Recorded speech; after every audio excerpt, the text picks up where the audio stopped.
నమస్తే నమస్తే welcome to Magna TV. నేను ఆదిత్య. మహారాష్ట్రలో అసెంబ్లీ ఎన్నికలు పూర్తయినాయి. మరి దాదాపుగా రిజల్ట్ వచ్చి కూడా 4 రోజులు అవుతున్నప్పటికీ కూడా మహాయుతి కూటమి ఘన విజయం సాధించినప్పటికీ కూడా మరి సీఎం ఎవరనేది ఇంకా కన్ఫర్మ్ అవ్వలేదు. మరి అజిత్ పవార్ రేస్లోంచి తప్పించుకున్నా కానీ ఒకవైపు నుంచి షిండే, మరోవైపు నుంచి ఫడ్నవీస్ కూడా రేస్లో ఉంటే మనకు తెలుస్తుంది. మరి అసలు మొత్తానికి ఎవరు ఈసారి అక్కడ సీఎం పదవిని దక్కించుకోబోతున్నారు, ఇలాంటి ఎన్నో అంశాల గురించి తెలుసుకునే ప్రయత్నం చేద్దాం. ప్రస్తుతానికి మనతో పాటు స్టూడియోలో ఉన్నారు ప్రముఖ అడ్వకేట్ అండ్ పొలిటీషియన్ కన్నా రాజేష్ కుమార్ గారు ఉన్నారు. సార్ అడిగి మరిన్ని విషయాలు తెలుసుకుందాం. సార్ నమస్కారం. సార్ నమస్కారం అండి. సార్ మహారాష్ట్రలో సాధారణ ఎలక్షన్స్, అసెంబ్లీ ఎలక్షన్స్ పూర్తయి 4 రోజులు అవుతున్నప్పటికీ, ఫలితాలు వచ్చి కూడా 4 రోజులు అవుతున్నప్పటికీ కూడా సీఎం ఎవరనేది ఇంకా కన్ఫర్మ్ అవ్వలేదు. సో రేస్లో ఫడ్నవీస్ ఉన్నారు, మరోవైపు నుంచి షిండే ఉన్నారు. సో మరి గతంలో సీఎంగా షిండే చేశారు, ఈయన ఉప ముఖ్యమంత్రిగా చేశారు. మరి ఈసారి అసలు ఎవరికి ఆ పదవి వరించబోతుంది?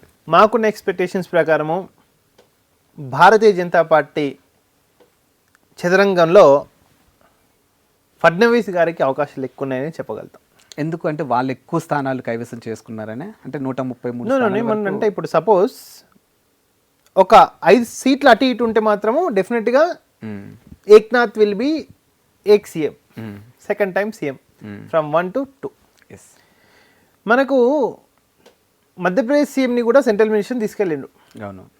బట్ ఇప్పుడు సేమ్ ఫార్ములా ఇక్కడ ఎవరికి హైయెస్ట్ సీట్లు వరిస్తాయో వాళ్ళకి సీఎం అవకాశం అని మనం చెప్తున్నాం. ఇప్పుడు వితౌట్ ఏక్నాథ్ షిండే కూడా Fadnavis also can become a chief minister for the state of Maharashtra.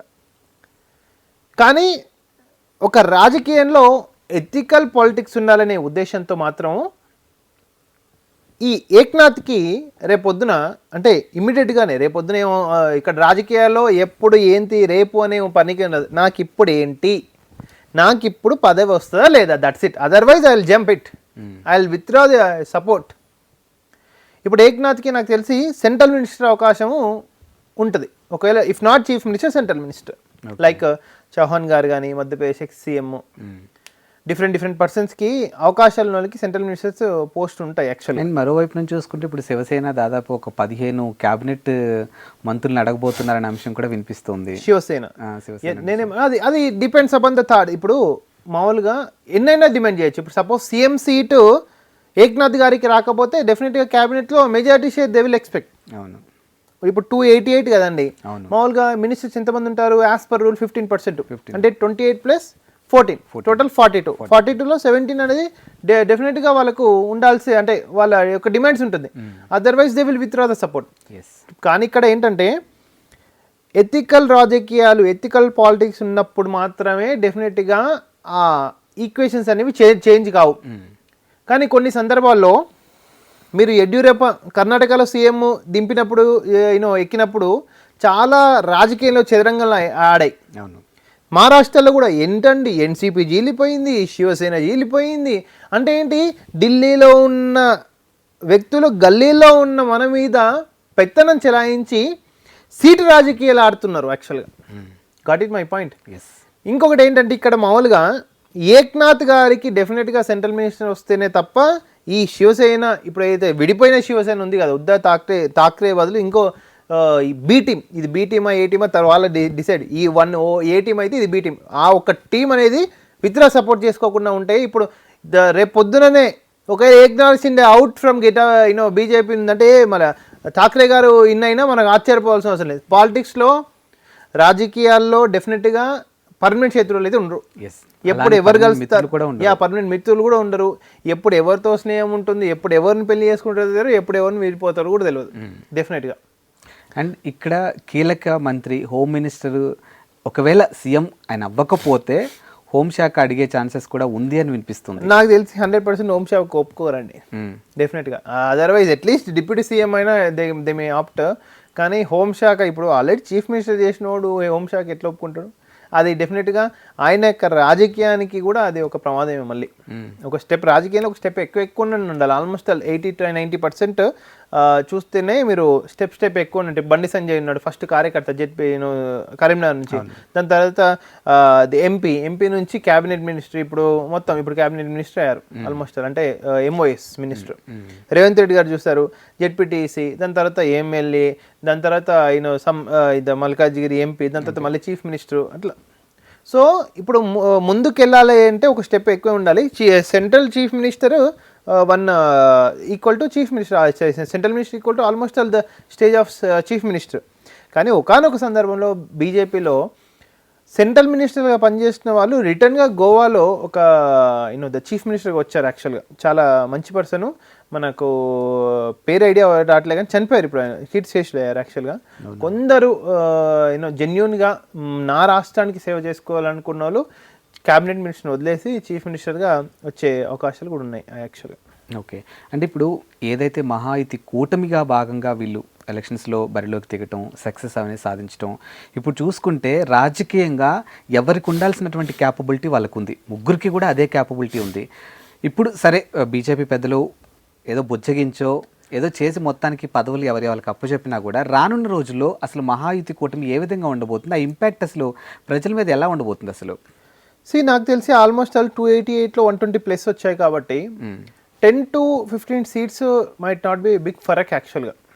Suppose బీజేపీకి 90 to 100 వస్తే మనం ఈ విషయంలో చీఫ్ మినిస్టర్ ఉంటాడా రేపు పొద్దున్న దిగుతాడనేది చెప్పొచ్చు, 5 years ఉంటాడా లేదు. ఇప్పుడైతే సస్టైనబుల్ బీజేపీ ప్రభుత్వం ఎంత ఉండేది, NDA plus not BJP, NDA alliance అయితే 5 years చీఫ్ మినిస్టర్షిప్ ఎంజాయ్ చేసే అధికారం అయితే కనిపిస్తుంది. ఎన్డీఏలో ఎవరున్నా ఒకరి పైన. ఇప్పుడు మామూలుగా ఏంటంటే శివసేనలో 2 చీలిపోయినాయి, ఎన్సీపీలో 2 చీలిపోయినాయి, అపర నీతి చాణక్యుడు కూడా ఓడిపోయింది యాక్చువల్. కాబట్టి ఎన్సీపీ యొక్క అధినేత యాక్చువల్గా ఇక్కడ ఏంటంటే మామూలుగా ఒక 100 బీజేపీకి ఒక 100 వస్తే ఎవరు చెప్పినట్టు వాళ్ళు వినే ఛాన్స్ ఉండే. బీజేపీకి ఆల్మోస్ట్ 122+ వచ్చినాయి కాబట్టి వాళ్ళు చెప్పినట్టు వీళ్ళు ఆడాలి గేమ్ యాక్చువల్గా. సో మెజారిటీ అక్కడ ఉంటుంది.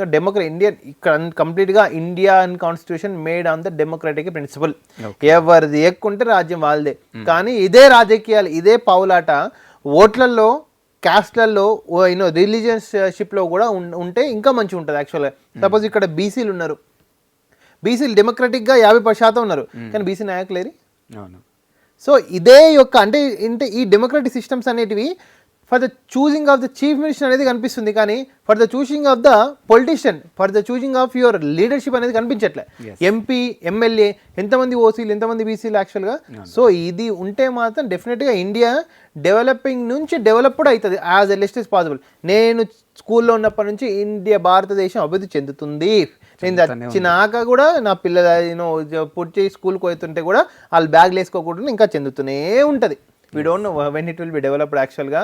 సో నిజంగా డెవలప్డ్ కావాలంటే ఇలాంటి డెమోక్రటిక్ సిస్టమ్ అన్ని రంగాల్లో రావాలి. It will be legislative, it will be executive, even it will be economical, అన్ని సొసైటీకి ఇర్రెస్పెక్టివ్ క్లాస్, క్యాస్ట్, జెండర్ అన్ని దాంట్లో ఈ డెమోక్రటిక్ సిస్టమ్ ఎవరి వాటా అంటే వాళ్ళకు ముందుకు వెళ్తూ ఇప్పుడు క్యాస్ట్ సెన్సస్ చేస్తున్నారు తెలంగాణలో, ఎవరి వాటా వాళ్ళకి ఇస్తే దాని విషయంగా వెళ్తే వాళ్ళు ఇండియా కంప్లీట్గా సొసైటీ డెవలప్డ్ అవుతుంది. ఓకే, ఇప్పుడు కూటమిలో భాగంగా వీళ్ళు ఎలా అయితే బరిలోకి దిగారో ఇప్పుడు సక్సెస్ని అయితే సాధించడం జరిగింది కాబట్టి ఈ అధికారాన్ని కూడా డివైడ్ చేసుకుంటే, ఐ మీన్ లైక్ 2.5 years ఒకవేళ వాళ్ళు డివైడ్ చేసుకొని ఇద్దరు షేర్ చేసుకుంటే ఆ ఇంపాక్ట్ అనేది ఒక స్టేట్ యొక్క డెవలప్ మీద ఏ విధంగా ఉంటుంది సార్ అసలు? సపోజ్ నేను ఏమంటున్నంటే ఇప్పుడు మనకు హైదరాబాద్లో మేయర్షిప్ కూడా బిఫోర్ 2014 డివైడ్ చేశారు యాక్చువల్గా. Some Congress person and MIM person కూడా. సో ఆ టైంలో హైదరాబాద్ యొక్క డెవలపింగ్ ద ప్రాబిలిటీ మనం చూసుకుంటే చాలా వెనుకబడిపోయింది ఆ 5 yearsలో యాక్చువల్గా. సో ఎప్పుడే కానీ సుస్థిర ప్రభుత్వం ఉంటే మాత్రం అవకాశం అంటే ఒక సొసైటీ కానీ ఒక ప్రాంతంగా డెవలప్ చేయడానికి చాలా అవకాశాలు ఉంటాయి. They can make the policies, they can break the policies which are not working. అంటే ఏంటిది, పాలసీస్ రాజకీయంలో ఉన్నప్పుడు they can make the rule, they can break the rule. Okay, but ఇప్పుడు ఏదైతే ఇప్పుడు నువ్వు అనుకున్న పాలసీ, సపోజ్ కేసీఆర్ ఉండే మన తెలంగాణలో రైతు బంధు ఇంకా స్టిల్ కంటిన్యూ చేస్తే గవర్నమెంట్ డబ్బులు లేవు రైతులకు ఏడిస్తారని ఆయన they can break the policies. So మీరు తీసుకొచ్చిన పాలసీస్ కూడా ఒక్కొక్కసారి మీకు రివర్స్ అవ్వచ్చు. ఇప్పుడు సపోజ్ కాంగ్రెస్కి ఉచిత ప్రయాణం, ఉచిత బస్సు ప్రయాణం అనే పాలసీ కొంచెం నెగిటివ్గా సృష్టిస్తుంది. సో అలాంటి పాలసీ సపోజ్ ఇంకొకటి 2005లో తీసుకొచ్చిన ఆర్టీఐ చట్టము కాంగ్రెస్ ప్రభుత్వం 2014లో పడగొట్టిందని చెప్పొచ్చు ఆబ్వియస్గా. అంటే ఏంటి, మీరు తీసుకున్న పాలసీస్ని మీరు బ్యాక్ తీసుకోవడానికి ఒక సుస్థిర ప్రభుత్వం 5 years ఉంటే మీకు డెఫినెట్గా స్టేట్ కానీ నేషన్ కానీ అది 100% దానికి సాధికారత ఉంటుంది. నరేంద్ర మోడీజీ గారు 15 years అవకాశం ఉండడానికి కూడా ఇండియా కొంచెం ముందుకెళ్ళాలని చెప్పుకోవచ్చు. అన్ని రంగాల్లో డిజిటలైజేషన్ ఆఫ్ కరెన్సీ చాలా డిఫికల్ట్. 150 కోట్ల ప్రజల యొక్క కరెన్సీని even though he is not regulated black money within 100 days ఎప్పుడైతే 2014 చెప్పిండో అది చెప్పకుండా సరే డిజిటలైజేషన్ ఆఫ్ కరెన్సీ అనేది ఇంతమంది పాపులేషన్ 150 కోట్ల ప్రజలను పెట్టుకొని చాలా డిఫికల్ట్. సో ఏదో కింద పడో మీద పడో ఒక సుస్థిర ప్రభుత్వం ఉంటే డెవలపింగ్ అనేది కంపల్సరీ అవుతుంది. Thank you sir. నమస్కారం.